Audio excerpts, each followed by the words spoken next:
The Texas sun beat down on the dusty parade grounds of Camp Swift in July 1945. Flags snapped sharply in the wind, the scent of grilled meat and fried onions drifting through the air. But in the middle of the festive chaos, 3 small figures stood, frozen children whose lives had been shaped by hunger, fear, and a war they barely understood.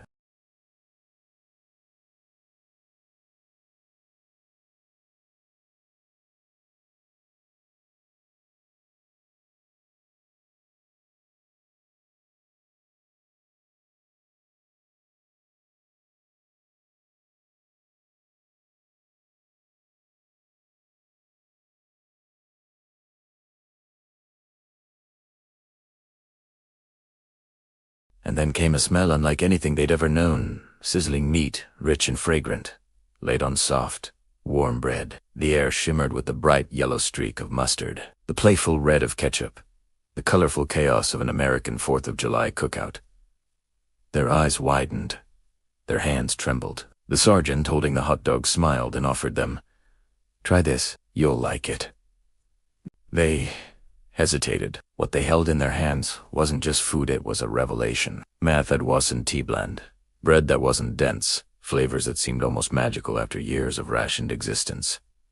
One bite, and everything changed. The joy, the disbelief, the laughter. They tasted abundance for the first time. For children raised on fear and want, this simple American snack was almost unbelievable. Little did they know, that moment, the first bite, the first taste would ripple through their lives. It wasn't just a hot dog. It was proof that generosity could exist, even between enemies, that even in defeat, kindness could be offered, that the world could hold pleasure, not just survival. POWs. In the next 40 minutes, we will follow these children across continents, through war and captivity, and into a small Texas miracle. We'll explore the stark contrasts between scarcity and abundance, between fear and trust, and witness a tiny culinary experience transform not only hungry children, but the way they saw humanity itself.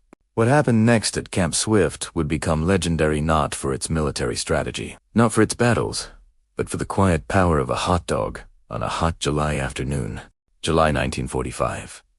The Texas heat was relentless, baking the red dust of Camp Swift into a shimmering haze. On the outskirts of the camp, where barbed wire fences cut jagged lines across open fields, 3 small children stepped off a military transport. Their shoes were dusty, their clothes worn, their eyes wide with a mixture of awe and apprehension. Klaus, Maria, and Peter, children of captured German officers, had been uprooted from a war-torn Europe, shipped across the Atlantic to a land they had only ever imagined in stories, propaganda, and fearful whispers. For years, their world had been defined by scarcity. Bread was thin as a page, soup was nothing more than flavored water, and every meal was a reminder that life had a cruel way of rationing hope. Hunger had become an invisible companion, sitting beside them at school desks, lingering in their bedrooms, gnawing at the edges of their young minds. Now, as they walked past guard towers and officers in clean, pressed uniforms, they couldn't comprehend the abundance around them. The camp itself was vast, 18,000 acres of scrubland and training fields, repurposed into a prisoner of war facility. German soldiers filled the barracks, their faces lined with fatigue, their uniforms worn. Yet, what struck the children most was not the soldiers, but the atmosphere of order without cruelty. Guards moved with discipline, yes, but not with the brutality they had been taught to expect from enemies. There were signs of care: tidy quarters, regular meals, children allowed to play safely. Poor Klaus, at 12, felt the weight of understanding before his siblings did. He noticed the subtle ways American soldiers treated prisoners not as enemies to be broken, but as humans to be contained. He saw men laughing quietly over a card game, a child's cry met with concern rather than punishment, a hot meal laid on a tray with more care than necessity. To him, this was confusing. How could enemies treat prisoners so decently? Was it strategy, kindness, or something else entirely? Maria, 10, was less analytical but equally observant. Her eyes drank in the sight of children running freely across open fields, the smell of cooking meat wafting in the summer air, the bright, clean uniforms of soldiers who did not strike fear into her heart. She felt the tension between everything she had been taught stories of American cruelty, warnings about their savagery, and the reality before her. Her heart swayed between suspicion and curiosity, her mind trying to categorize what it could not yet name. Peter ate, simply absorbed the new world with quiet acceptance. Hunger had shaped him into a pragmatic child. If food and safety were offered, he would accept them. But even he could not ignore the wonder that stirred in the air. The sound of laughter echoing against barbed wire, the scent of fresh bread, the sight of watermelon and impossibility. In Germany's rationed kitchens, SIs, and glistening in the afternoon sun. The family was processed into the camp's civilian detainment area. Official memos noted the Maya family, father Hinrich, mother Else, and 3 children as part of a rare category. Officers' families detained together under the Geneva Convention. The bureaucracy ensured their separation from typical posts, providing extra care and small allowances for the children. But, paperwork aside, nothing could prepare them for the sensory and emotional shock of life inside Camp Swift. Their first meal was a revelation. Unlike the meager rations of Europe, the plates were generous. Meats, vegetables, fruits, bread that was soft and unbroken by scarcity. Klaus observed the portions with suspicion, calculating how long such abundance could possibly last. Maria hesitated, her hands hovering above the plate, unable to trust what she saw. Peter dove in, guided by instinct rather than caution, his eyes bright as he discovered food that tasted more like pleasure than survival.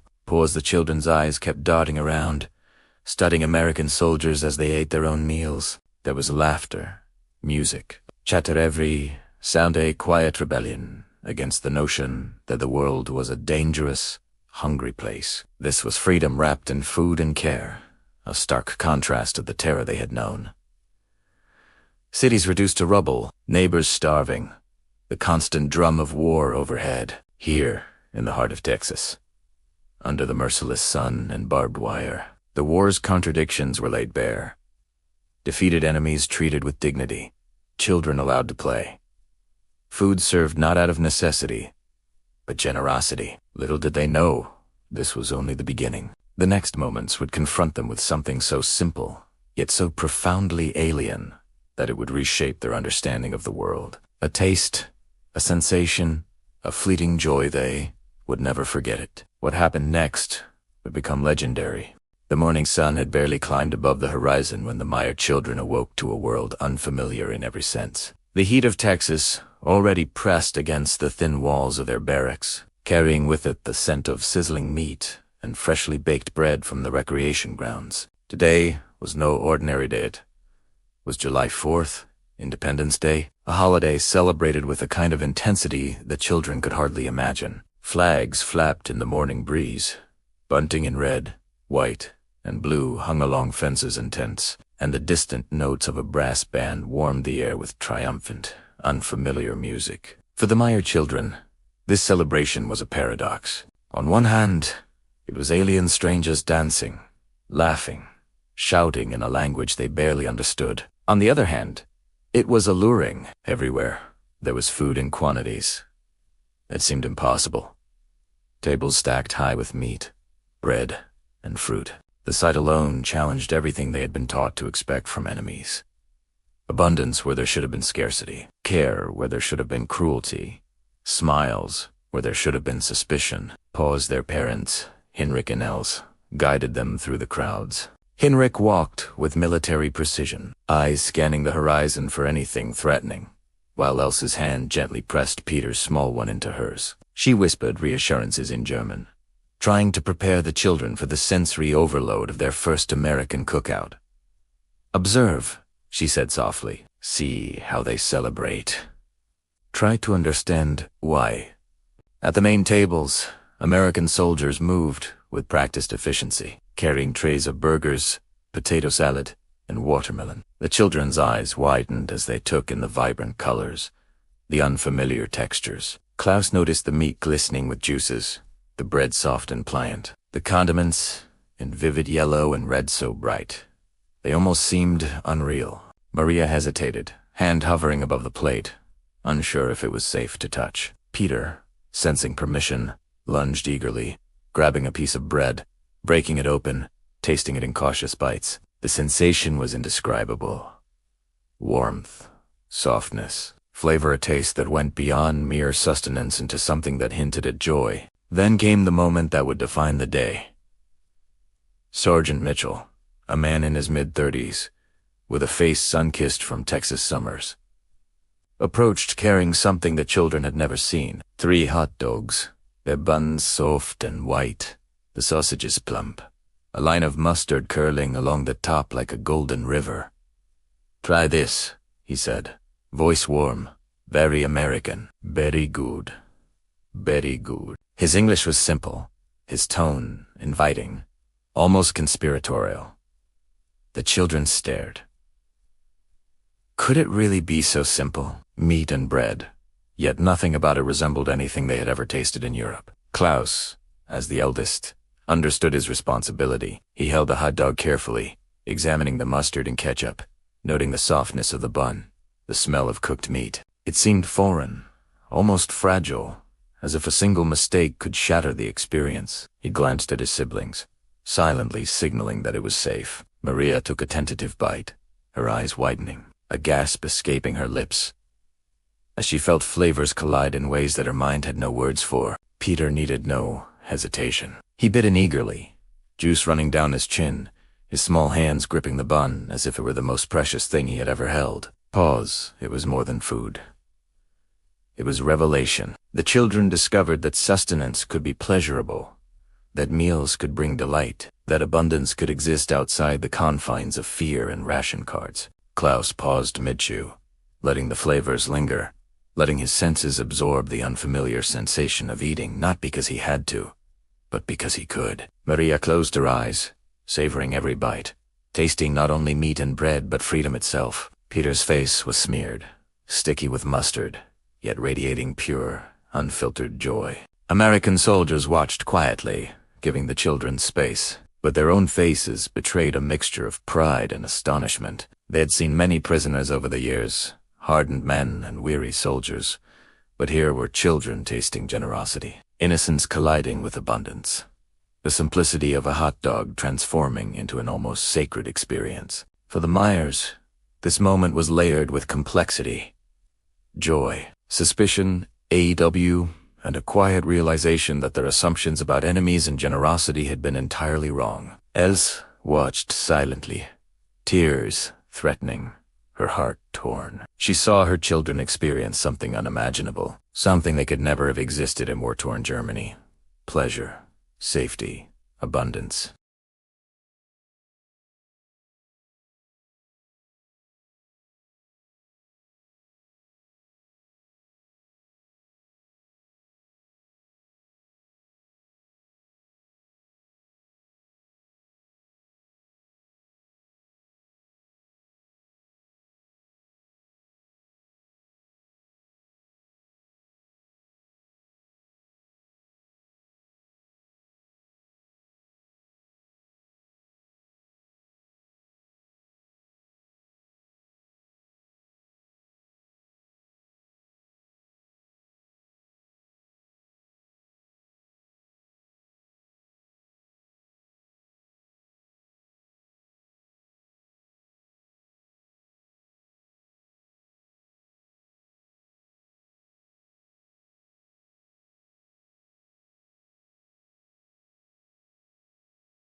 This was a lesson in possibility. Every bite of the hot dog, every sip of lemonade.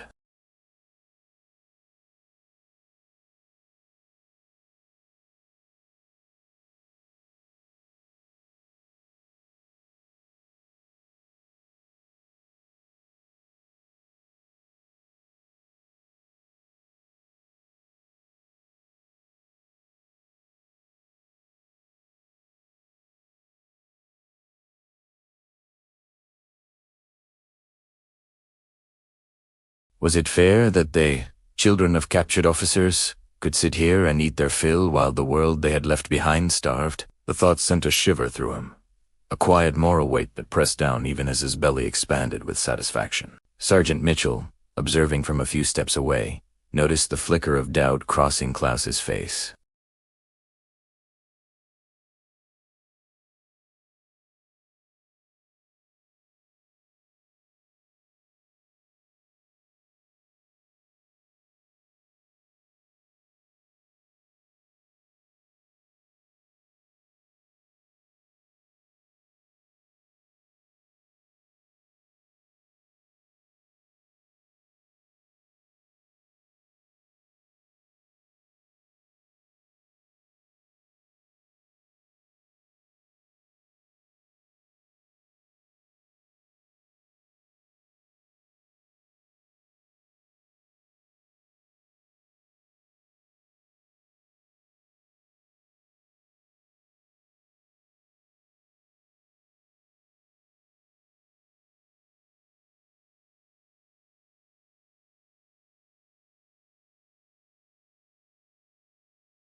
They encountered other German families, parents exchanging cautious glances as their children laughed freely, unburdened by the constant anxiety of wartime survival. Conversations were limited broken German, hesitant English but understanding passed effortlessly through gestures, expressions, and the universal language of joy. Each encounter reinforced a single, undeniable truth.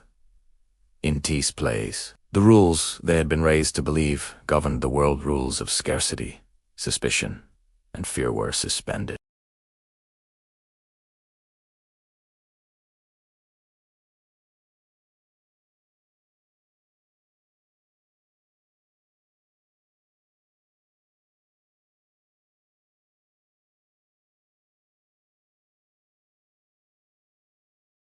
What happened next? The quiet conversations in their barracks, the whispered comparisons between Germany and Texas, the realization that the world could hold kindness even for enemies would shape not only their understanding of morality, but the trajectory of their lives. They were tasting more than food, they were tasting hope itself. As the shadows lengthened across the camp's swift grounds, a gentle breeze stirred the sweltering Texan heat, carrying the faint scent of spent charcoal and dust from the afternoon's festivities. The Maya children wandered closer to the edge of the celebration, curiosity tugging at them. Around them, the clatter of baseball bats, the rhythmic thump of relay races, and the laughter of soldiers and prisoners alike created a strange harmonia. Fragile worlds stitched together by shared human moments, rather than politics or uniforms. For Klaus, every sound, every movement, seemed imbued with a new significance. He watched an American soldier patiently teaching a group of German children to throw a baseball. The hands, once instruments of war and discipline, were now guiding small ones with care. The rules were simple, but the lesson ran deeper. Even enemies could act with patience, even in victory. He observed Peter copying the motion, clumsy yet determined, his face lit with a joy that had been foreign for most of his young life. Maria approached a table laden with colorful fruits: oranques, cantaloupes, grapes, She picked up a slice of watermelon, feeling its weight and texture, marveling at the cold sweetness that contrasted so sharply with the bland, rationed meals she remembered from Germany. Nearby, a soldier noticed her hesitancy and offered a smile, speaking slowly in clipped German. "Probia, it's good. Safe."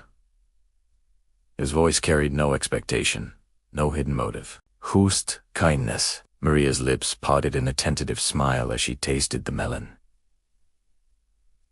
The burst of flavor made her eyes widen. It was a small revelation, a tangible proof that generosity could exist beyond calculation. Posels lingered nearby, watching Klaus, Maria, and Peter navigate this unfamiliar world. Her eyes flicked between their eager, cautious faces, and the soldiers moving effortlessly among them. She felt a pang of disbelief and disbelief that such abundance could exist, and relief that her children were finally experiencing safety without compromise. But alongside the relief, there was unease. A subtle fear that this trust might be fragile, that kindness could be withdrawn as quickly as it had been given. War had taught her to anticipate betrayal, to prepare for cruelty even when none was apparent. Little did they know, each interaction, shared baseball, the second helping of hot dogs, the offered slice of fruit was eroding the mental walls the children had built. Years of indoctrination, scarcity, and fear had taught them to categorize the world rigidly. Enemy or ally, safe or dangerous, rich or starving. Here, in the sun-baked Texas afternoon, these walls began to crack. Each American smile, each casual act of generosity, became a small hammer chipping away at the rigid binaries they had been raised to believe. Sergeant Mitchell, mindful of these subtle transformations, moved among the families with quiet purpose. He knew that food and play were more than comforts, they were instruments of trust. By offering guidance without expectation, he demonstrated a principle foreign to children raised under constant suspicion. That goodwill could be real, not performative, not strategic. Notes from camp reports later described these moments as essential to the moral education of captured youth, though at the time, it was simply about letting the children experience a world where abundance and humanity coexisted. Klaus, lingered by a small group of older boys, attempting a makeshift tug-of-war. They eyed him warily at first, unsure if he was an intruder or just another participant. Hesitated, then extended a hand, a universal signal of truce. The boys accepted, and soon he was tugging alongside them, laughing despite the strain. It was a revelation, cooperation without suspicion, competition without cruelty. Every tug and grunt, every small victory and loss, reinforced a simple truth that his education in Germany had never provided, that human relationships could exist beyond conflict. Meanwhile, Maria discovered the joy of movement. She joined a circle of girls skipping rope, their feet pounding rhythmically on the dusty ground. Their voices rose in song, a melody entirely unfamiliar yet immediately infectious. She tried to mimic them, stumbling but laughing, and found herself surrounded by smiles rather than suspicion. For a child who had known only fear and rationed pleasure, these sounds, these rhythms, felt like a kind of liberation. By evening, the sun had dipped low, casting long shadows over the camp. The Meyer children returned to their quarters, hearts full and minds buzzing. They carried with them small souvenirs, an American flag, a scrap of ribbon, a slice of watermelon still sweet on their tongues. But the real souvenirs were invisible. Trust, curiosity, and the first fragile understanding that the world could be larger, kinder, and more generous than the one they had known in Germany. Little did they know, these seeds would shape their choices for years to come. The day had been more than a celebration. It was a moral lesson in practice. Victory and defeat, hunger and abundance, fear and trust, all were distilled into moments of play, shared food, and quiet human gestures. And in these moments, the children began to see the first outlines of a future not dictated by scarcity or ideology, but by possibility, empathy, and understanding. The Texas sun had softened into a warm amber by late afternoon, casting long, lazy shadows across the fenced-in grounds of Camp Swift. The distant hum of cicadas filled the air, punctuated by the occasional bark of a dog or the muted whistle of a passing soldier. Inside the Meyer family quarters, the children sat cross-legged on the cool wooden floor, their eyes still sparkling from the day's adventures. The taste of hot dogs lingered on their tongues, mingling with watermelon juice and the memory of laughter, a cocktail of sensation they had never experienced in wartime. Germany. Germany. Kulo. Klaus was the first to break the silence. "Mama?" he asked, voice hesitant. "Why do they do this? Give us food like this?" His gaze traveled across his mother's face, searching for an explanation that made sense of the contradiction. Elle sighed softly, brushing a stray lock of hair from Maria's forehead. "Because sometimes people are different, Klaus. Not everyone is like those who fight wars. Some believe in helping, in sharing." Pause. Maria, clutching the little American flag Sergeant Mitchell had given her, studied the red, white, and blue stripes in quiet fascination. "But aren't they our enemies?" she whispered. Her voice trembled slightly, the weight of indoctrination against the evidence of her senses pressing on her. She had been taught that Americans were cruel, that they thrived on the defeat of others, and yet, here they had been, smiling, patient, generous. It was a contradiction too large for a 10-year-old's mind to resolve in words. Outside, the faint echoes of the 4th of July celebrations continued, though by now, most activities were winding down. The camp was still alive with movement. German families chatting cautiously, American guards sharing small jokes with prisoners, children lingering in the golden light of the late afternoon, unwilling to leave the world they had briefly inhabited. It was in these quiet, almost unnoticed interactions that the deepest lessons of the day were unfolding. Klaus turned to Peter, who was sprawled on the floor, legs kicked out, still savoring the last sticky traces of watermelon on his fingers. "Do you think they would have done this for us if we had fought them instead?" Peter blinked, too young for complex moral reasoning, and simply shook his head. He knew only that he was fed, that he was safe, that he had played without fear. For him, the abstract concept of enemy or ally dissolved entirely in the face of immediate experience. Abundance was real, and so was kindness. Else took a deep breath, her mind recalling the letters and directives she had received from the camp administration, the formal instructions that emphasized humane treatment and adherence to the Geneva Convention. She realized that today's celebration was more than policy. It was pedagogy.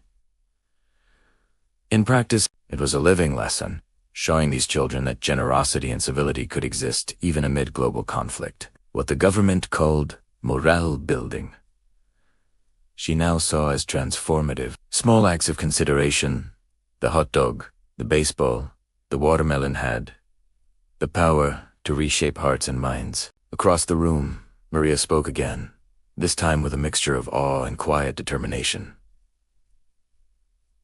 I don't think all countries are the same," she said. Her words were halting, fragile, yet brimming with insight. "Some, they believe in rules.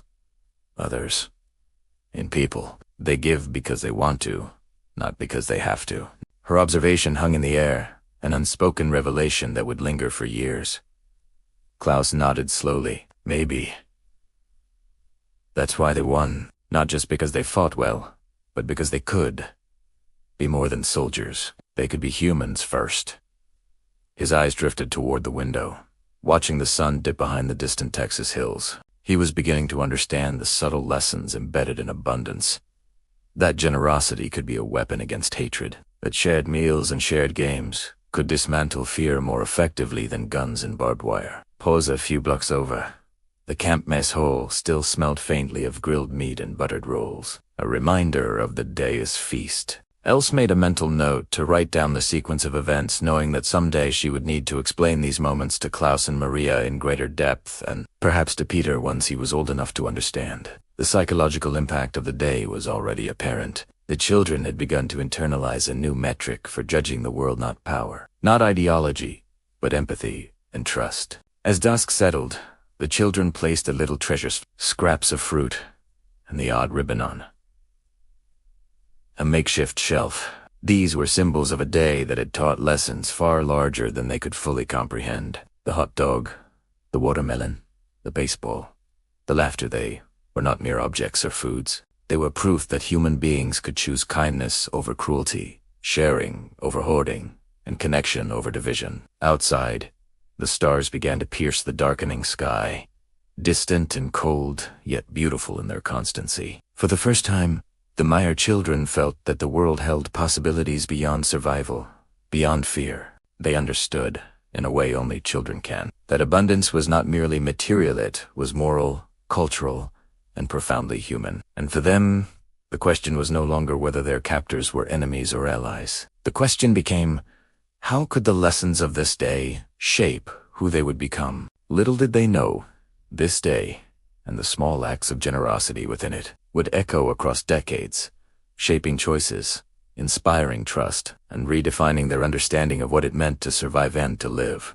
Night had fallen over Camp Swift, and the Texas sky shimmered with an unbroken stretch of stars. The air, cooler now, carried the faint smell of dust and smoke from the day's celebration. Inside the Meyer quarters, a quiet stillness replaced the laughter and excitement of the afternoon. But inside the children's minds, a storm of thought and feeling raged. Klaus, Maria, and Peter had experienced abundance for the first time in their lives, and with it came a new, unsettling awareness.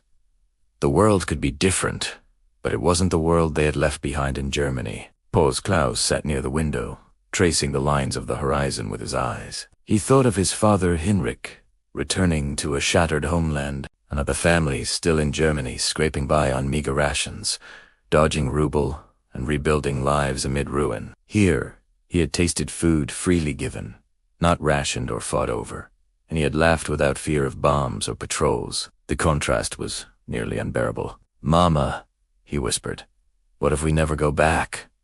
What if we stay?" Else hesitated, the question hanging between them. As a mother, she understood the weight of such a choice, not only for survival, but for identity and loyalty. To remain in America meant embracing an uncertain future, leaving behind their homeland, friends, and the familiar structure of German life. To return to Germany meant hardship, hunger, and exposure to the chaos of a nation attempting to rise from ashes. Yet, the children's recent experiences had revealed that life did not have to be dictated solely by duty or fear. It could be shaped by possibility. Maria clutched her little American flag tightly, as if holding on to a fragment of the abundance and freedom they had just known. "I don't think I could ever go back to being hungry all the time," she said, voice trembling, a mixture of honesty and fear. "I want to stay here, learn, maybe. Be like them." She gestured vaguely toward the distant sounds of the camp, where laughter and casual chatter still lingered in the night air. Pause.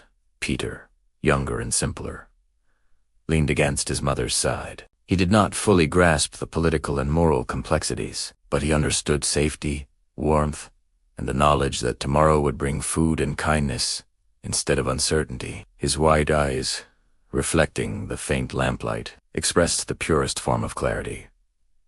Survival was a right, not a privilege, and joy could exist even in the shadow of war. Elle sighed, weighing the decision before her. Her mind raced through practicalities. The Geneva Convention allowed civilian detainees certain freedoms.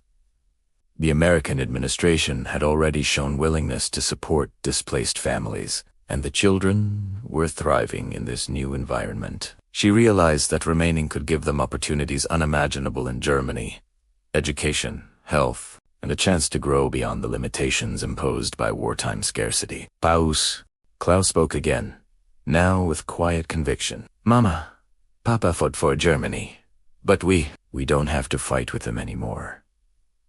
Not like this. We've seen that there's another way to live. We can choose kindness over fear." His words were simple, yet carried the weight of a child's profound moral insight born from hunger, survival, and the shock of generosity. Else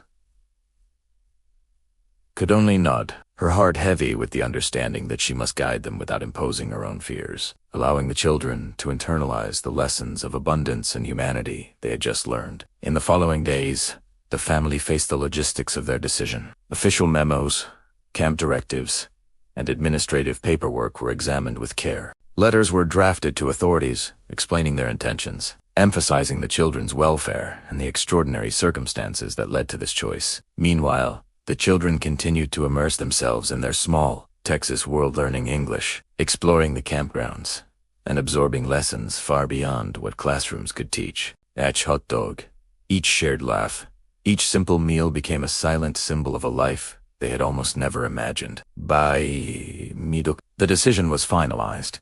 Henrik would return to Germany to fulfill his duty and assist in the reconstruction, while Elsa and the children would remain under American care, classified as civilian detainees with prospects for eventual resettlement. The separation was painful, a mixture of pride, fear, and sorrow. On the day of departure, the family stood together at the transport point. Henrik embraced each child, Tilapita clinging first, then Maria, then Klaus, who shook his father's hand with an expression of newfound maturity. The words exchanged were few, but each gesture conveyed what words could not: resilience, trust, and the hope that their paths would one day converge again. Pause as Henrik departed.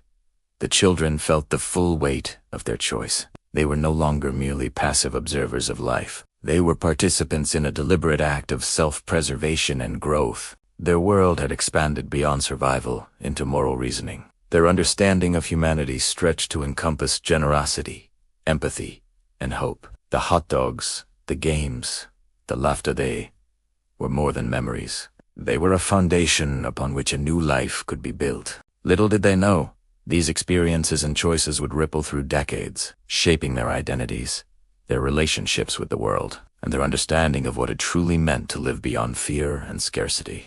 Winter crept over Texas like a soft gray blanket. Snow was rare, but the chill in the air carried a quiet reflection over Camp Swift and the surrounding barracks. Inside, Klaus, Maria, and Peter had settled into a new rhythm school lessons, English exercises, chores, and the strange but comforting hum of normal life. The children were no longer passive survivors. They were explorers of a world that had once seemed impossible. Each day, they carried forward the lessons of that long summer, the smell of hot dogs sizzling on the grill, the burst of mustard and ketchup, the laughter spilling across the recreation grounds. Those moments were not just memories.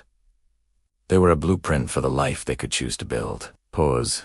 Letters from Henrik arrived sporadically, each one a stark contrast to the vibrant life in Texas. They spoke of cities flattened, families displaced, and the slow, grinding effort of rebuilding a nation from ruins. Klaus read them silently, absorbing the gravity of duty and the weight of loyalty. Yet, as he compared these letters to the reality of his life in Texas, he felt something that had been foreign in Germany. Agency. He could act, not just react. He could learn, not just endure. And he could imagine a future shaped by more than scarcity and fear. Maria became a quiet chronicler of their days. She sketched the children playing baseball in the barracks yard, the uneven lines of American flags waving in the winter breeze, and the simple meals that had transformed their understanding of food. Her drawings, innocent at first, began to reflect something deeper: curiosity, wonder, and the recognition that kindness could be ordinary, yet profound. Peter, still young, repeated English words he had learned, blending them with German in a way that made the language itself a bridge between worlds. The family's story slowly spread through the camp and beyond. Camp administrators, noting the children's adjustment and remarkable resilience, began to highlight their experiences in official reports. One memo described the extraordinary psychological impact of humane treatment on detainee children, noting how exposure to abundance, kindness, and structured learning created long-term emotional stability. Another report emphasized the symbolic power of ordinary American foods: the hot dog, the slice of watermelon, the simple cookout meal, in conveying principles of generosity and equality without a single lecture or command. These accounts would later inform refugee resettlement strategies, showing that small acts of humanity could ripple outward into lasting transformation. Pause.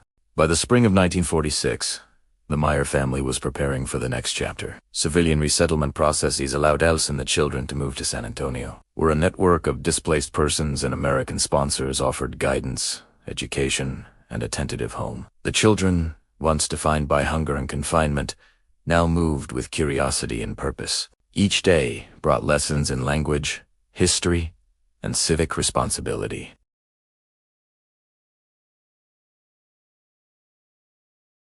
And still, hot dogs remained their touchstone, a simple, unforgettable taste that had opened their eyes to generosity, possibility, and the idea that enemies could act with kindness. Yeah, Arspaset. Klaus pursued education with intensity. Maria's curiosity expanded into history and storytelling, and Peter, though quieter, absorbed the lessons of humanity around him. Each carried a memory of that first hot dog, not as a culinary delight alone, but as a symbol. The moment the world showed them that life could be more than survival. That principle shared abundance, dignity for all, and hope even in defeat would guide their choices, their understanding of morality, and their interactions with others. Pause.